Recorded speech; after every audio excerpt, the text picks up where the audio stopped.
السلام علیکم ورحمۃ اللہ وبرکاتہ۔ ترجمہ قرآن کے سلسلے میں آج کل ہم سورہ صافات کا مطالعہ کر رہے ہیں۔ اب تک شروع کے 4 رکوع آیت نمبر 138 تک ہم ترجمہ تفسیر وغیرہ سمجھ چکے۔ آج آپ کے سامنے آخری رکوع 5واں آیت نمبر 139 سے آیت نمبر 182 تک ترجمہ اور تفسیر پر پیش کروں گا۔ الحمدللہ رب العالمین والصلاۃ والسلام علی رسول الکریم وعلی آلہ وصحبہ اجمعین، اما بعد۔ فاعوذ باللہ من الشیطان الرجیم، بسم اللہ الرحمن الرحیم۔ رب اشرح لی صدری ویسر لی امری واحلل عقدۃ من لسانی یفقہوا قولی۔ سبحان ربک رب العزۃ عما یصفون وسلام علی المرسلین والحمد للہ رب العالمین۔ سورہ صافات پارہ نمبر 23 آیت نمبر 139۔ شروع اللہ کے نام سے جو بڑا مہربان نہایت رحم فرمانے والا ہے۔ اور بلا شبہ یونس علیہ السلام نبیوں میں سے تھے، جب بھاگ کر پہنچے بھری کشتی پر، مطلب وہ کشتی جو پہلے سے سامان میں سواریوں سے بھری ہوئی تھی اس میں پہنچ گئے۔ یونس علیہ السلام جو ہیں ان کا بہت مشہور قصہ ہے، آپ نے سنا ہوگا کہ غیرت دین کی وجہ سے وہ اپنی قوم کو چھوڑ کے جو ہے ابھی اللہ کی طرف سے پوری طرح سے اجازت نہیں آئی تھی بستی چھوڑنے کی، تو عذاب سے پہلے ہی تھوڑا جلدی آ گئے تھے۔ حمیت حق کی وجہ سے تیش میں آگے اپنی قوم کو چھوڑ دیا، تو بنا واضح اجازت آئے جو ہے وہ چل دیے تھے۔ تو نبی اکرم صلی اللہ علیہ وسلم نے بھی لوگوں کو جب مدینے سے ہجرت کا معاملہ تھا تو اجازت دی تھی، لیکن خود جب واضح ہدایت آئی تو پھر بھری دوپہر میں 2 اونٹنیاں جو حضرت ابوبکر صدیق نے تیار کر رکھی تھی انہیں لے کے چلے۔ تو یہ پہلے چل دیے تھے تو اس لیے ان کی پکڑ آ گئی۔ تو جب یہ پہنچے مطلب اپنی قوم کو چھوڑ کے، تو بھری کشتی میں مطلب وہ جو پہلے سے سواری سے بھری ہوئی تھی، پھر قرہ اندازی ہوئی تو یہ مغلوب ہو گئے۔ مطلب جب کشتی جو ہے ڈولنے لگی تو قرہ ڈالا گیا کہ اس میں کوئی غلام جو ہے وہ اپنے آقا سے بھاگا ہوا ہے، اور جب الزام لگا ان پہ قرہ ڈالا تو ہر بار قرہ میں یونس علیہ السلام کا نام آیا۔ پھر وہ سمجھ گئے کہ میرے سے غلطی ہو گئی، چوک ہو گئی۔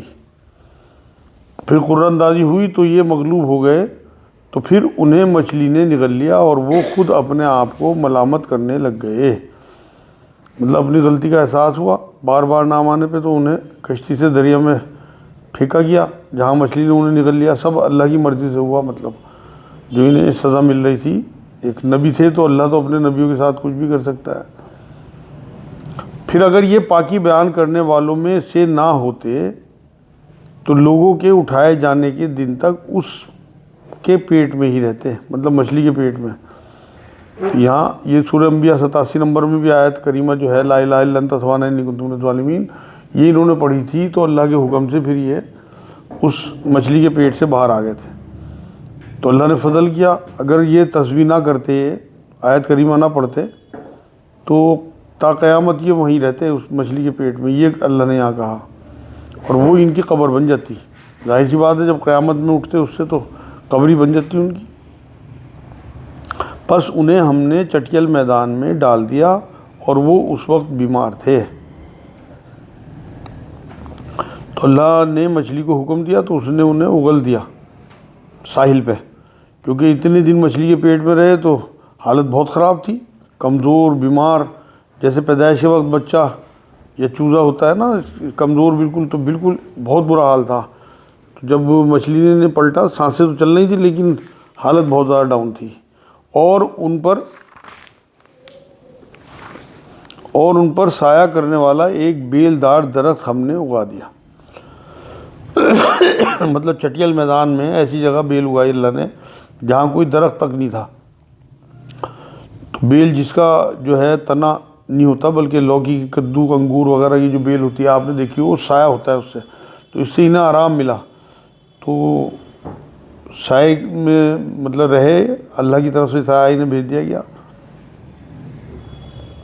اور کوئی بیکٹیریا نہ انہیں ہو جائے،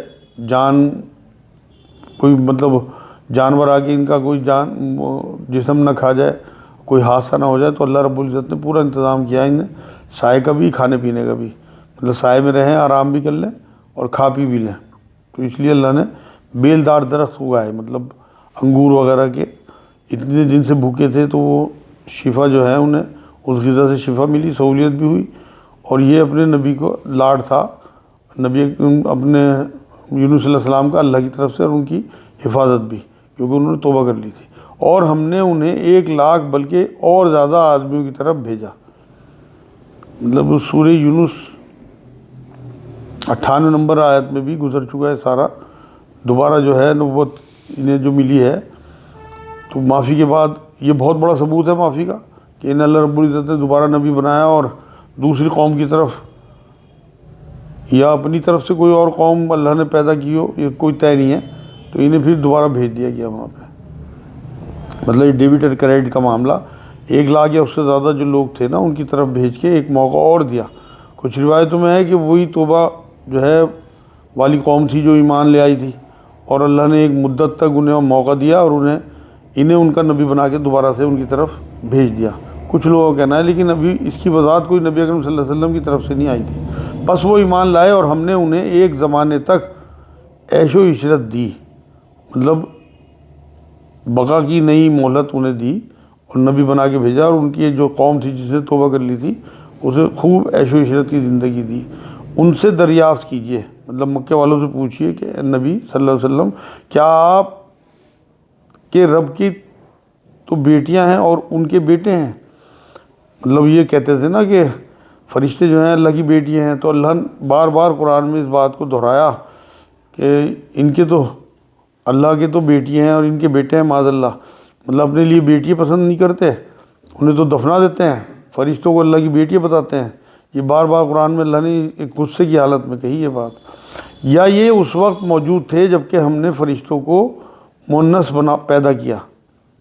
مطلب کیا ہم نے فرشتوں کو مؤنث بنایا تھا؟ فرشتوں کی تو کوئی مطلب وہ نہیں ہے کہ وہ مؤنث ہوں یا مذکر ہوں۔ فرشتوں کو تو کیا انہوں نے دیکھا تھا اس وقت جب ہم انہیں تخلیق کیا تھا فرشتوں کو؟ ہم نے تو انہیں نہ مرد بنایا نہ عورت بنایا، یہ تو الگ ہی مخلوق ہے اللہ کی نورانی۔ آگاہ رہو کہ یہ لوگ صرف اپنی افترا پر دازی سے کہہ رہے ہیں، مطلب گھڑی ہوئی باتیں ہیں ان کی، ہیں اپنی طرف سے بنائی ہوئی۔ اللہ نے کوئی اس طرح کی دلیل پیش نہیں کی، نہ قرآن میں نہ حدیثوں میں، کہ اللہ تعالیٰ کی اولاد ہے۔ یقیناً یہ محض جھوٹے ہیں، مطلب ان کی گھڑی ہوئی بات ہے کہ اللہ کے اولاد ہے۔ کیا اللہ تعالیٰ نے اپنے لیے بیٹیوں کو بیٹوں پر ترجیح دی؟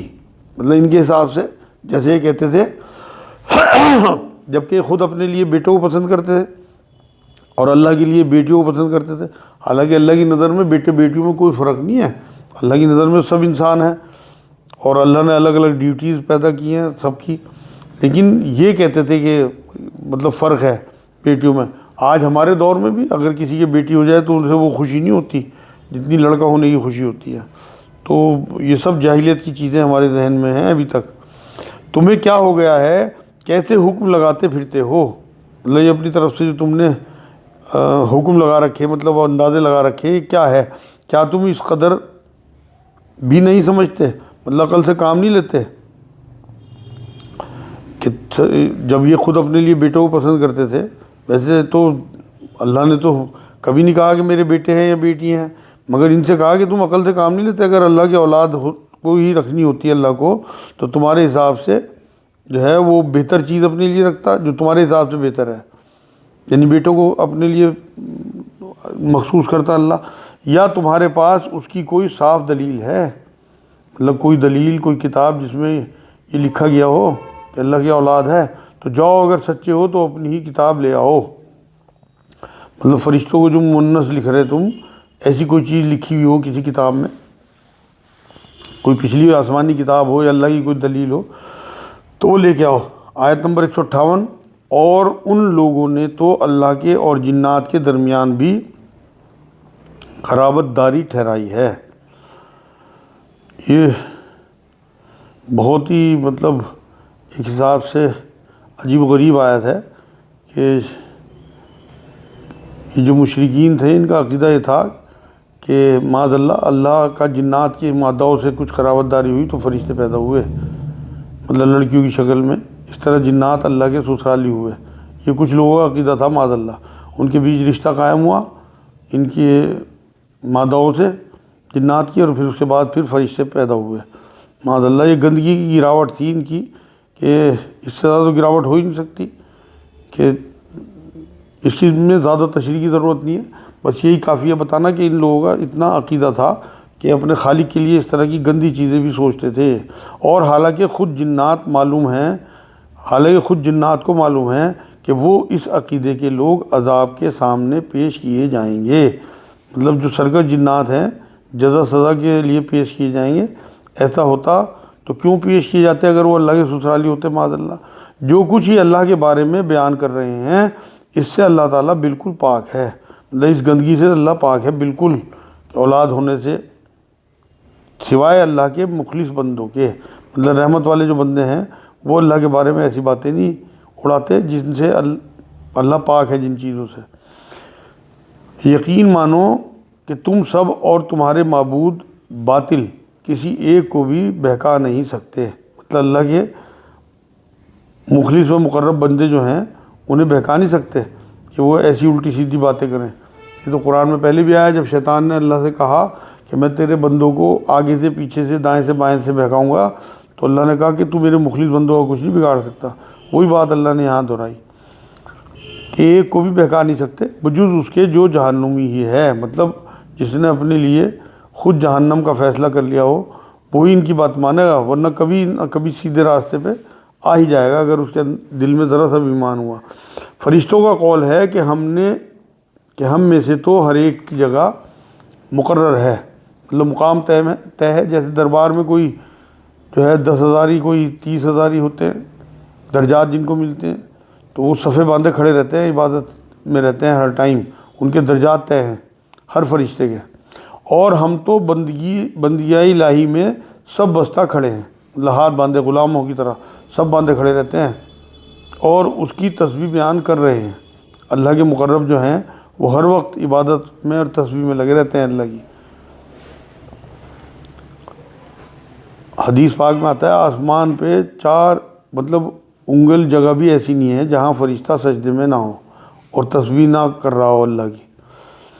ایک حدیث پاک میں بات فرمائی نبی اکرم صلی اللہ علیہ وسلم نے۔ کفار تو کہا کرتے تھے کہ اگر ہمارے سامنے اگلے لوگوں کا ذکر ہوتا تو ہم بھی اللہ کے چیدہ بندے بن جاتے، مطلب چنے ہوئے بندے بن جاتے۔ پہلے تو یہ کہتے تھے کہ قرآن آنے سے پہلے کہ ہمیں رسول اور کتاب ملتا تو ہم اللہ کے چنے ہوئے بندے ہوتے، جب آ گئے تو انہیں مانا نہیں، تو اب یہ ذکر کرتے تھے اس بات کا کہ اگر ہمارے سامنے کوئی کتاب آ جائے یا رسول آ جائے تو ہم بھی اللہ کے چنے ہوئے بندوں میں ہو جائیں، لیکن پھر اس قرآن کے ساتھ کفر کر گئے، بس اب عن قریب جان لیں گے۔ مطلب پہلے یہ کہتے تھے کہ ہم خاص ہوتے، جب قرآن آیا تو مانا نہیں، صاحب قرآن کو بھی نہیں مانا نبی اکرم صلی اللہ علیہ وسلم کو، تو اس کا انجام اللہ نے کہا عن قریب یہ جان لیں گے، جلدی دیکھیں گے اس کا انجام۔ اور البتہ ہمارا وعدہ پہلے ہی اپنے رسولوں کے لیے صادر ہو چکا ہے، مطلب رسولوں کے لیے مدد طے ہے، نبیوں کے ساتھ یہ معاملہ نہیں ہے، اس لیے نبی تو قتل ہوئے مگر رسول کوئی قتل نہیں ہوا، تو رسولوں کی مدد اللہ رب العزت نے ہمیشہ فرمائی۔ 313 رسول ہوئے، نبی تو 1,24,000 کے قریب ہوئے، لیکن ان میں صرف 313 رسول تھے، تو نبی قتل ہوئے اور انہیں بہت زیادہ جلا وطن وغیرہ بھی کیا گیا، لیکن رسول جو ہے نا انہیں پریشان تو کیا گیا لیکن کوئی رسول قتل نہیں ہو سکا۔ جیسے یہ تھے عیسیٰ علیہ السلام، انہیں اللہ رب العزت نے اوپر آسمان میں اٹھا لیا تھا۔ رسولوں کے صادر ہو چکا ہے کہ یقیناً وہ ہی مدد کیے جائیں گے، مطلب کفار اور مخالف دین کے مقابلے میں ہمیشہ انبیاء کی مدد ہوگی، اللہ کی طرف سے فیصلہ طے ہے، اور ہمارا ہی لشکر غالب اور برتر رہے گا۔ مطلب انبیاء کو راحت دی اللہ نے، کافروں کو دھمکی دی کہ انبیاء اور ان کے ساتھیوں جو حواری ہیں صحابہ ہیں ان کا جو گروہ ہے وہ حزب اللہ ہے، مطلب اللہ کا گروہ ہے، فتح کا وعدہ اللہ نے ان سے کیا۔ سورہ مجادلہ آیت 21 میں بھی یہ بات آگے آئے گی۔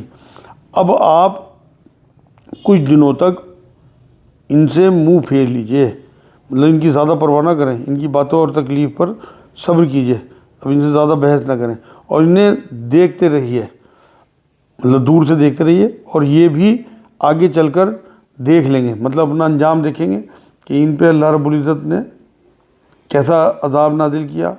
کیا یہ ہمارے عذاب کی جلدی مچا رہے ہیں؟ مطلب لے آؤ، محمد صلی اللہ علیہ وسلم سے کہتے تھے کہ عذاب لا کے دکھاؤ۔ سنو جب ہمارا عذاب ان کے میدان میں اتر آئے گا اس وقت ان کی جن کو متنبع کر دیا گیا ہے بڑی بری صحیح ہوگی. مطلب بڑے میدان میں جب عذاب آئے گا تو ڈرائے جانے والوں کو، کیونکہ وہ برباد ہو چکے ہوں گے اس عذاب کی جو انہیں تنبیہ کی گئی تھی، تو اس کا عذاب کے بارے میں بتایا کہ ان کا بہت برا حال ہوگا. آپ کچھ وقت تک ان کا خیال چھوڑ دیجئے، مطلب ان کے انکار کی وجہ سے روز صدمہ نہ کریں، ان سے درگزر کریں، اور دیکھتے رہیے کہ یہ بھی ابھی ابھی دیکھ لیں گے. مطلب انجام ان کا کیا ہوگا یہ نہیں پتہ لگ جائے گا. پاک ہے آپ کا رب جو بہت بڑی عزت والا ہے ہر اس چیز سے جو مشرک بیان کرتے ہیں. ان سے جس طرح کی باتیں اس کے بارے میں کرتے ہیں اللہ کے بارے میں، اللہ ان چیزوں سے پاک ہے.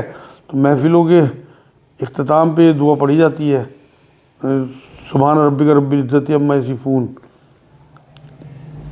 وسلام علی المرسلین والحمد للہ رب العالمین. تو یہ قرآن کی 3 آیتیں ہیں، یہ آخر کی اس کی سورہ صافات کی یہی پڑھی جاتی ہیں کبھی کوئی محفل جب ختم ہوتی ہے. تو پاک ہے آپ کا رب جو بہت بڑی عزت والا ہے اور اس چیز سے جو مشرک بیان کرتے ہیں. پیغمبروں پر سلام ہے، مطلب سلامتی اللہ کی طرف سے تمام انبیاء پہ. آج کی آخری آیت، اور سب طرح کی تعریفیں اللہ کے لیے ہے جو سارے جہان کا رب ہے. مطلب ساری حمد و شکر جو ہے وہ اللہ رب العزت کے لیے ہے جو تمام عالموں کا رب ہے، بادشاہ ہے، حقیقی بادشاہ. یہ آج الحمدللہ سورہ صافات اللہ کی توفیق سے پوری ہو گئی. اگلے ہفتے نئی سورت سورہ صاد انشاءاللہ شروع کریں گے. وما علینا الا البلاغ.